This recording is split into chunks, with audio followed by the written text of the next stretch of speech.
नमस्कार, मैं विशाल, आप देख रहे हैं द न्यूज़ राइट।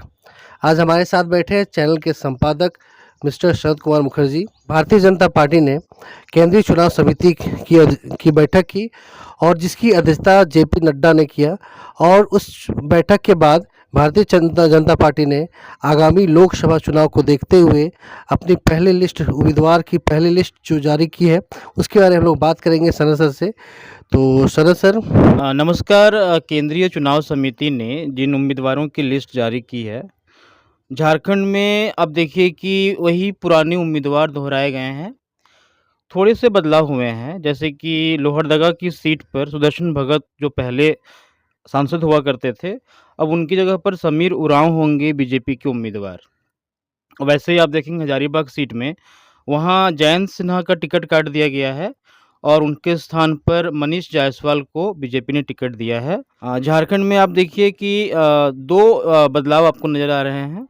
ऐसे अंदाज़ा लग रहा था सुदर्शन भगत और जयंत सिन्हा दोनों ही मोदी जी की कैबिनेट में शामिल थे फर्स्ट टर्म में, और फिर उनको मौका नहीं मिला कैबिनेट में। तो उस समय से ही अंदाज़ा लग रहा था कि दोनों को शायद 2024 के चुनाव में मौका नहीं दिया जाएगा, और यही बात सच साबित हुई।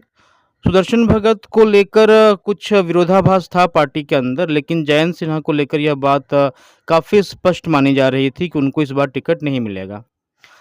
लोहरदगा से समीर उरांव पर पार्टी ने अपना दांव खेला है। वह राज्यसभा से सांसद हैं वर्तमान में, पर पार्टी ने उन्हें अपना उम्मीदवार बनाया है लोकसभा का। तो कुछ कुछ सीटें हैं झारखंड में, जैसे चतरा, गिरिडीह, धनबाद, इन जो महत्वपूर्ण सीटें हैं इसमें अभी तक उम्मीदवार की घोषणा नहीं हुई है। झारखंड के और कई महत्वपूर्ण सीटें हैं जैसे चतरा, धनबाद, गिरिडीह, यहाँ पर बीजेपी ने अभी तक उम्मीदवार की घोषणा नहीं की है। तो इसके बारे में आप क्या कहेंगे, अभी घोषणा क्यों लेट क्यों हो रहा है, क्या कारण हो सकता है? चतरा में और धनबाद में पीएन सिंह और सुनील सिंह, ये दोनों बीजेपी से ही सांसद हैं। बीजेपी की समस्या ये है कि दोनों एक ही समुदाय से ताल्लुक़ रखते हैं। पीएन सिंह और सुनील सिंह दोनों ही जो हैं, वो राजपूत समुदाय से आते हैं। बीजेपी इस बार बचना चाहती है, चूँकि दोनों ही जो हैं एडजॉइनिंग लोकसभा क्षेत्र हैं, तो एक ही समुदाय से 2 लोगों को टिकट देकर लोकसभा में भेजना, इस बात से बीजेपी बचना चाहती है। कारण ये है कि वर्तमान समय में आप देखिए कि झारखंड में ओबीसी पॉलिटिक्स जो है वो अपने उफान पे है। जेबीकेएसएस जो है एक नया दल जो सामने आया है जयराम महतो के नेतृत्व में, तो इससे ओबीसी की जो आकांक्षाएँ हैं राजनीति को लेकर वो बढ़ी हैं। बीजेपी नहीं चाहती है कि ये संदेश जाए कि बीजेपी ओबीसी की उपेक्षा कर रही है, इसलिए वो चाहती है कि चतरा धनबाद में से किसी एक सीट में कम से कम वो ओबीसी को टिकट दे। और शायद वो जो सही उम्मीदवार है उसका अभी तक खोज जारी है। बीजेपी को समझ में नहीं आ रहा है किसको उम्मीदवारी दें, इस वजह से अभी अनाउंस नहीं हुआ है। अब रही बात गिरिडीह की, तो गिरिडीह जो है वो काफ़ी आज के डेट में वो काफ़ी क्रिटिकल सीट है।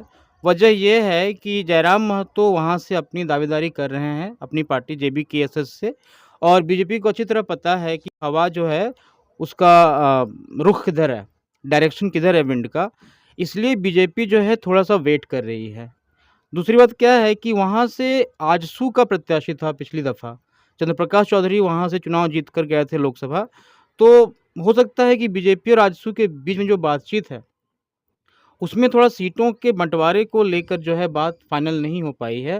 क्योंकि सुदेश महतो से यही सवाल जब किया गया अनाउंसमेंट होने के बाद में, तो उन्होंने कहा कि भई जो भी सवाल हैं अनाउंसमेंट से जुड़ा हुआ, वो आप बीजेपी से पूछिए। तो मुझे लगता है, मेरा अपना आकलन है कि बीजेपी और आजसू के बीच में बात जो है पूरी तरह फाइनल नहीं हो पाई है। मे बी कि आजसू जो है एक से ज़्यादा सीट इस दफ़ा मांग रही हो और बीजेपी जो है वो नहीं देने के मूड में है। तो इस वजह से ये रुका हुआ है मामला। पिछली बार आजसू बीजेपी का गठबंधन ने गिरिडीह सीट पे अच्छे खासे मतों से विजय हुई थी।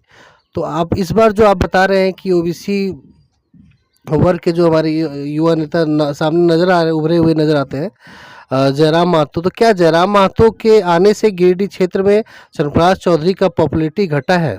बीजेपी की लोकप्रियता, है ना? अगर आप देखिएगा चंद्रप्रकाश चौधरी की जीत में सबसे बड़ी भूमिका ये थी कि बीजेपी आजसू का गठबंधन था। वरना अगर आजसू अकेले चुनाव लड़ती तो वो रिज़ल्ट नहीं होता शायद, ठीक है? एक तो बात ये है। दूसरी बात क्या है कि चंद्रप्रकाश चौधरी गिरिडीह लोकसभा क्षेत्र में कितने लोकप्रिय हैं? As far as the popularity of Prakash Chaudhary is concerned, I don't think he is that much popular. हाँ, निश्चित रूप से अगर आप मुझसे ये पूछ रहे हैं तो हाँ, बिल्कुल पॉपुलैरिटी घटी है, वो डिक्रीज़ हुई है। और ये जो नया उभार है, नई तरह की राजनीति जो है झारखंड में, हालाँकि वेट करना पड़ेगा, आपको देखना पड़ेगा कि ये वाक़ई कोई नया पॉलिटिक्स है या फिर बाद में पावर पाने के बाद वो लोग फिर उसी दिशा में चले जाएँगे। पर ये कह सकते हैं कि जयराम महतो के सक्रिय राजनीति में आने से प्रकाश चौधरी की जो दावेदारी है गिरिडीह लोकसभा क्षेत्र से जीतने की, उसमें कमी तो आई है। विशाल ऐसा है कि पिछले लाइव में जो जिसमें मैंने ये कह दिया था कि जो शेड्यूल्ड ट्राइब इलाके हैं, हम आपको कहते ऐसा नहीं है। कॉन्स्टिट्यूएंसीज जो हैं शेड्यूल्ड ट्राइब के, उसमें से किसी का जो नाम है वो कटा नहीं है। तो ऐसा नहीं है, वो मेरी गलती थी। लोहरदगा से सुदर्शन भगत का टिकट कटा है और समीर उरांव को टिकट दिया गया है। तो ये एक गलती हुई थी, इसको हम सुधारना चाहेंगे। ओके। झारखंड में कांग्रेस की जो स्थिति है सर, इस पे आपको क्या लगता है कि झारखंड में कांग्रेस कितनी सीटें ले पाएगी? हालांकि हम लोग देखें कि झारखंड से हाल फिलहाल में राहुल गांधी का नया यात्रा निकला, तो कई जगहों पे देवघर जैसे पाकुड़ तो बहुत कई जगह हैं जहाँ पे राहुल गांधी के अगेंस्ट नारेबाजी हुई, मोदी मोदी के जय कहा गया और कई तरह का बात सामने आई। और हमारे रामगढ़ क्षेत्र में भी वो आए थे, तो देखिए कि उतना खास पॉपुलेशन नहीं था, भीड़ इकट्ठी नहीं हुई थी। तो इस पे आप क्या कहेंगे कि ये झारखंड न्याय यात्रा जो है उनका सफल हुआ कि क्या? इस पे क्या विचार करेंगे? देखिए, सफल नहीं हुआ, ठीक है ना। अगर कांग्रेस को खुश करने के लिए कहा जाए तो हम लोग बोल सकते हैं कि बहुत भीड़ था, बहुत भीड़ नहीं था, ठीक है ना। और असल में अगर जो भीड़ था भी ना, तो वो राहुल गांधी को देखने के लिए लोग ज़्यादा आए थे। ऐसा नहीं कि राहुल गांधी की बातों को सुनने के लिए या कांग्रेस की विचारधारा से प्रभावित होकर लोग यहाँ आ रहे हैं राहुल गांधी को देखने के लिए, ऐसी बात नहीं थी। बिल्कुल, कई जगह से पता चला कि वो केंद्रीय पार्टी के हैं, अध्यक्ष सदस्य हैं, तो इसलिए वहाँ पे उनको देखने के लिए ही भीड़ आई थी। और ये बात भी है कि इंदिरा गांधी के जो हैं वो पोते हैं, तो ये भी एक बात थी ना, लोग देखना चाहते हैं। अभी मान लीजिए एक बात सोचिए कि अगर यहाँ पर रणवीर सिंह आ जाए, दीपिका पादुकोण आ जाए, तो लोग तो देखने के लिए जाएंगे ना। तो इसका मतलब ये थोड़ी है कि वो उनकी विचारधारा से प्रभावित हैं या उनके जीवन जीने के तरीके से प्रभावित है, ऐसा तो कुछ है नहीं। तो राहुल गांधी को देखने के लिए जो भीड़ आ रही है, उसमें से अगर ज़्यादा नहीं तो 20, 30, 40% लोग तो ऐसे हैं जो राहुल गांधी को देखना चाहते हैं, उसकी बात सुनना चाहते हैं, इसलिए वो आ रहे हैं। उसकी बात सुनना चाहते हैं से मेरा मतलब ये है कि उसकी आवाज़ सुनना चाहते हैं कि भाई राहुल गांधी है, ज़रा सुन ले कैसे उनकी आवाज़ है। बाकी कांग्रेस की स्थिति जो है वो अच्छी नहीं है, कांग्रेस की सांगठनिक स्थिति जो है वो बहुत ख़राब है। आप बताइए ना, हजारीबाग लोकसभा क्षेत्र से या गिरिडीह लोकसभा क्षेत्र से या इवन रांची लोकसभा क्षेत्र से जो प्रोमिनेंट सीट्स हैं, वहाँ कांग्रेस कहाँ है? उन्होंने अभी तक अपना अनाउंसमेंट भी तो नहीं किया।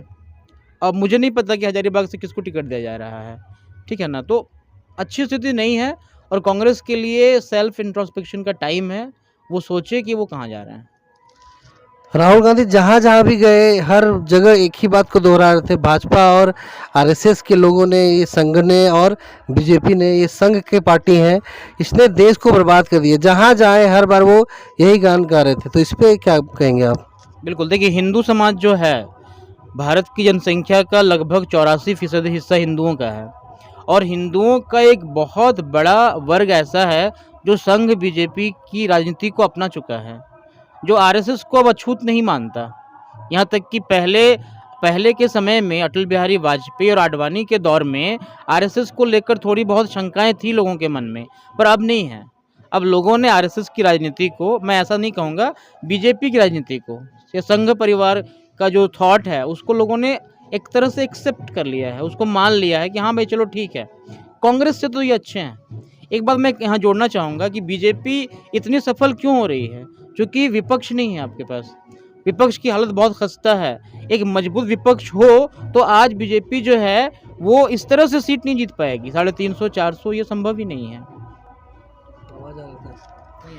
तो आज यहीं पे हम लोग चर्चा को समाप्त करते हैं सर। धन्यवाद। आप देख रहे हैं द न्यूज़।